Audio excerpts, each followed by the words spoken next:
জানিয়ে দিব এই মুহূর্তে পাওয়া আপডেট বাংলা সংবাদ। শুরুতেই থাকবে সংবাদের শিরোনাম। শেখ হাসিনার চূড়ান্ত হুঁশিয়ারি, আওয়ামী লীগ ফিরবেই, কোনো বাধা টিকবে না। এমন কোনো শক্তি নেই যে আওয়ামী লীগের ফেরার পথ বন্ধ করতে পারে। 12 ফেব্রুয়ারির আগেই পাল্টাতে যাচ্ছে দৃশ্যপট। নেতাকর্মীদের প্রতি বিশেষ বার্তা। এবার ভয়ে থরথর করে কাঁপছে দুই দল। আওয়ামী লীগের ঘুরে দাঁড়ানোর ঠেকাতে তারেক শফিকুরের গোপন মিশন। সব ভেদাভেদ ভুলে ধানের শীষ দাঁড়িপাল্লা এক, ফাঁস হলো আসল মাস্টার প্ল্যান। জানাবো এবার হলফনামার জালে আটকা পড়ল বিএনপি, বাদ পড়ছেন প্রভাবশালী নেতারা। ভোট শুরুর আগেই কি তবে বড় ধাক্কা, শঙ্কায় তারেক রহমানও। এবং সবশেষে জানিয়ে দিব চূড়ান্ত পর্যায়ে ভাঙ্গন এনসিপিতে, 14 কেন্দ্রীয় নেতার পদত্যাগ। দলের প্রধান নাহিদ ইসলামের হলফনামায় দেখানো আয় নিয়েও রাজনৈতিক অঙ্গনে বিতর্ক। সময় কি শেষ হতে চলেছে ছাত্র সমন্বয়কদের? এতক্ষণে সংবাদের শিরোনামগুলো শুনছিলেন, এবারে জানিয়ে দিব বিস্তারিত। শেখ হাসিনা স্পষ্ট ভাষায় জানিয়ে দিয়েছেন, কোনো শক্তি আওয়ামী লীগকে ফেরার পথ বন্ধ করতে পারবে না। দীর্ঘদিন পর নেতাকর্মীদের প্রতি তার এই অভয় বাণী এখন সারা দেশে তৃণমূল পর্যায়ে ছড়িয়ে পড়েছে। নেত্রী বিশ্বাস করেন আওয়ামী লীগ জনগণের দল, আর জনগণের হৃদয় থেকে এই দলকে মুছে ফেলা অসম্ভব। নির্বাসন কিংবা নিষেধাজ্ঞা কোনো কিছুই যে আওয়ামী লীগের রক্তে মেশা রাজনীতিকে দমিয়ে রাখতে পারছে না, তার প্রমাণ মিলছে প্রতিটি জনপদে। আওয়ামী লীগ কি তবে খুব শীঘ্রই বড় কোনো চমক নিয়ে মাঠে ফিরছে? কেন আওয়ামী লীগের এই আত্মবিশ্বাস? সাম্প্রতিক জরিপগুলো বলছে এখনো দেশের অর্ধেকেরও বেশি মানুষের সমর্থন আওয়ামী লীগের প্রতি অটুট। শুধু তাই নয়, আন্তর্জাতিক মহল থেকেও চাপ বাড়ছে যে আওয়ামী লীগকে ছাড়া 12 ফেব্রুয়ারি নির্বাচন হবে অর্থহীন ও অগ্রহণযোগ্য। বিশ্লেষকরা বলছেন বড় কোনো রাজনৈতিক শক্তিকে জোর করে বাইরে রাখা মানেই গণতন্ত্রের পরাজয়, আর এই সুযোগটি নিতে যাচ্ছে আওয়ামী লীগ। শেখ হাসিনা তার নেতাকর্মীদের নির্দেশ দিয়েছেন ঐক্যবদ্ধ হওয়ার জন্য। তিনি বলেছেন, আমাদের যার যা কিছু আছে তাই নিয়ে জোটবদ্ধ হয়ে পরাজিত শক্তিকে রুখে দিতে হবে। এই ঘোষণা কি তবে রাজপথ দখলের চূড়ান্ত সিগন্যাল? আওয়ামী লীগ ফিরে আসবেই, এই বিশ্বাস নিয়ে এখন মাঠ গরম করছে দলের সমর্থকরা। 12 ফেব্রুয়ারির আগে কি তবে কোনো বড় ধরনের পরিবর্তন আসতে চলেছে? আওয়ামী লীগের হাইকমান্ড মনে করে ডক্টর ইউনূসের অন্তর্বর্তী সরকারের আমলেই তারা বীরের বেশে ফিরে আসবে এবং প্রমাণ করবে যে তারাই দেশের আসল কাণ্ডারি। কোনো রক্তচক্ষু কিংবা বাধা আওয়ামী লীগকে আটকে রাখতে পারবে না, এই প্রতিজ্ঞাই এখন দলটির মূল চালিকা শক্তি। ফিরছে আওয়ামী লীগ, ফিরছেন শেখ হাসিনা, এই বার্তাই এখন কাঁপছে প্রতিপক্ষর মসনদ। এবার ভয়ে থরথর করে কাঁপছে দুই দল। আওয়ামী লীগের ঘুরে দাঁড়ানো ঠেকাতে তারেক শফিকুরের গোপন মিশন। সব ভেদাভেদ ভুলে ধানের শীষ দাঁড়িপাল্লা এক, ফাঁস হলো আসল মাস্টার প্ল্যান। দর্শক, 5 অগাস্টের পর যারা ভেবেছিলেন আওয়ামী লীগ ইতিহাস হয়ে গেছে, তাদের রাতের ঘুম কি এখন হারাম হয়ে গেছে? সাম্প্রতিক বিভিন্ন জরিপ এবং মাঠ পর্যায়ের গোপন রিপোর্টে আওয়ামী লীগের বিশাল জনসমর্থন অটুট থাকার খবর আসতেই রাজনীতির অন্দরমহলে শুরু হয়েছে চরম অস্থিরতা। বিগত কয়েক মাস ধরে বিএনপি ও জামায়াতের মধ্যে যে দৃশ্যমান দূরত্ব ছিল, আওয়ামী লীগের ঘুরে দাঁড়ানোর খবর আসতেই সেই দূরত্ব কি তবে নিমিষেই ঘুচে যাচ্ছে? বিএনপির ভারপ্রাপ্ত চেয়ারম্যান তারেক রহমান এখন লন্ডনে নয়, বরং সরাসরি ঢাকার মাটিতেই বসে পরিস্থিতি পর্যবেক্ষণ করছেন। তিনি বুঝতে পারছেন আলাদাভাবে নির্বাচন করলে আওয়ামী লীগের নীরব ভোট ব্যাংক বড় কোনো অঘটন ঘটিয়ে দিতে পারে। আর এই আওয়ামী লীগ আতঙ্কে শুরু হয়েছে পুরনো দুই বন্ধুর নতুন মেরুকরণ। রাজনীতির ময়দানে শত্রু যখন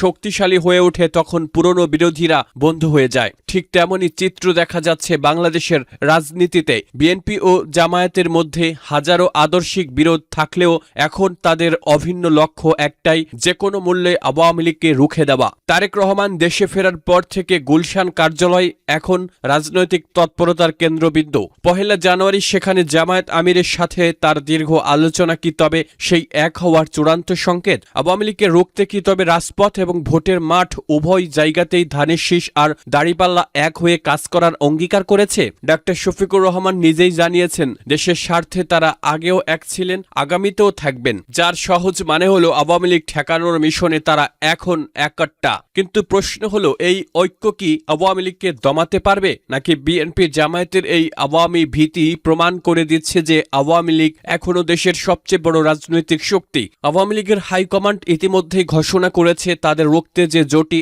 আসুক না কেন জনগণের বিশাল ম্যান্ডেট নিয়ে তারা রাজপথেই ফিরবে। তারেক রহমানের সরাসরি নেতৃত্বে বিএনপি জামায়াতের এই নয়া আতাত কি তবে 12 ফেব্রুয়ারি নির্বাচনে নৌকার জয় জয়কার থামাতে পারবে, নাকি এই জোট গঠন আওয়ামী লীগ সমর্থকদের আরও বেশি সুসংগঠিত হওয়ার সুযোগ করে দেবে? হলফনামার প্যাচে বিএনপি, বাতিল হচ্ছে হেভিওয়েটদের প্রার্থিতা। এবার হলফনামার জালেই আটকা পড়ল বিএনপি, বাদ পড়ছেন প্রভাবশালী নেতারা। ভোট শুরুর আগেই কি তবে বড় ধাক্কা? ঢাকায় বসেই অ্যাকশন তারেক রহমানের। দর্শক, 12 ফেব্রুয়ারি নির্বাচনের আগে বিএনপির জন্য কি তবে অশনি সংকেত ঘনিয়ে আসছে? মনোনয়নপত্র যাচাই বাছাইয়ের দ্বিতীয় দিনে বেরিয়ে আসছে একের পর এক বিস্ফোরক তথ্য। সারা দেশ থেকে পাওয়া খবর অনুযায়ী বিএনপির বেশ কয়েকজন হেভিওয়েট নেতার হলফনামায় ভয়াবহ তথ্য গোপন ও গড়মিল পাওয়া গেছে। আয়কর রিটার্ন, ঋণের তথ্য ও স্থাবর অস্থাবর সম্পত্তির হিসাবে যে অমিল দেখা দিয়েছে তাতে নির্বাচন কমিশন তাদের প্রার্থিতা বাতিলের পথে হাঁটছে।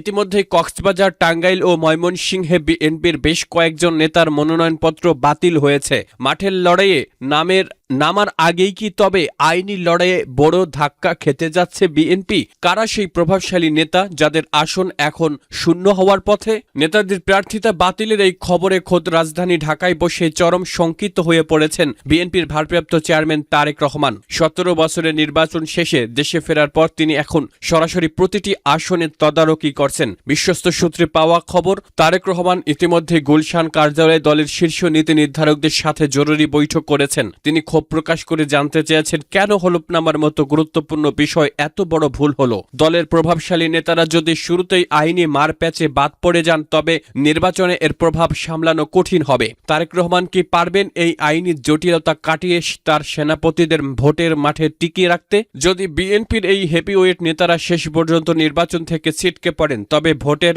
মাঠে দলটির কৌশল কি হবে? একদিকে আওয়ামী লীগের ঘুরে দাঁড়ানোর ভয়, অন্যদিকে হাসনাত আব্দুল্লাহর মতো প্রার্থীদের প্রশাসনের উপর অনাস্থা। সব মিলিয়ে বিএনপি এখন এক কঠিন বৈতরণী পার করছে। 12 ফেব্রুয়ারির আগেই কি তবে বদলে যাবে দৃশ্যপট? দর্শক, আপনার কি মনে হয় হলফনামার এই ভুল কি কোনো ষড়যন্ত্র নাকি নেতাদের গাফিলতি? বিএনপি কি পারবে এই সংকট কাটিয়ে উঠতে?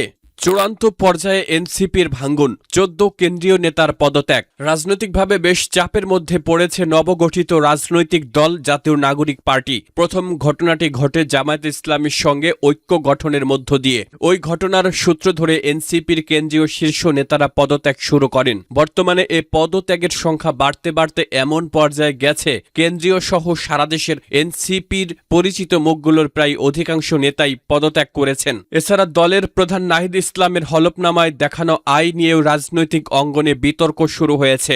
রাজনৈতিক বিশ্লেষকরা বলছেন এনসিপি থেকে শীর্ষ নেতাদের চলে যাওয়া কিংবা পদত্যাগ দলটির জন্য বিরাট ক্ষতি। যেসব শীর্ষ নেতা দলে রয়েছেন তারাও কেন ব্যর্থ হচ্ছেন দল থেকে পদত্যাগকারীদের ঠেকাতে? এদিকে রাজনৈতিক অঙ্গন ছাড়াও জুলাই অভ্যুত্থানে সম্পৃক্ত যোদ্ধা, শহীদ পরিবার ও আহতদের অনেকেই বলছেন জামায়াতে ইসলামের সঙ্গে নির্বাচনী সমঝোতায় যাওয়ার পর থেকেই একের পর এক কেন্দ্রীয় শীর্ষ নেতা থেকে শুরু করে বিভিন্ন জেলা ও বিভাগীয় শহরে শীর্ষ নেতারা পদত্যাগ করছেন। আবার দলের শীর্ষ নেতাদের অনেকেই দলের এমন সিদ্ধান্তকে প্রত্যাখ্যান করে নির্বাচনী কার্যক্রম থেকে সরে দাঁড়াচ্ছেন। জামায়াতের সঙ্গে জোট করাকে চরম আদর্শ বিরোধী ও রাজনৈতিকভাবে আত্মঘাতী সিদ্ধান্ত হিসেবে দেখছেন দলের একাংশ। যারা একের পর এক পদত্যাগ করছেন, অপরদিকে দলে থাকা শীর্ষ নেতাদের অনেকেই নিষ্ক্রিয় হয়ে পড়ছেন।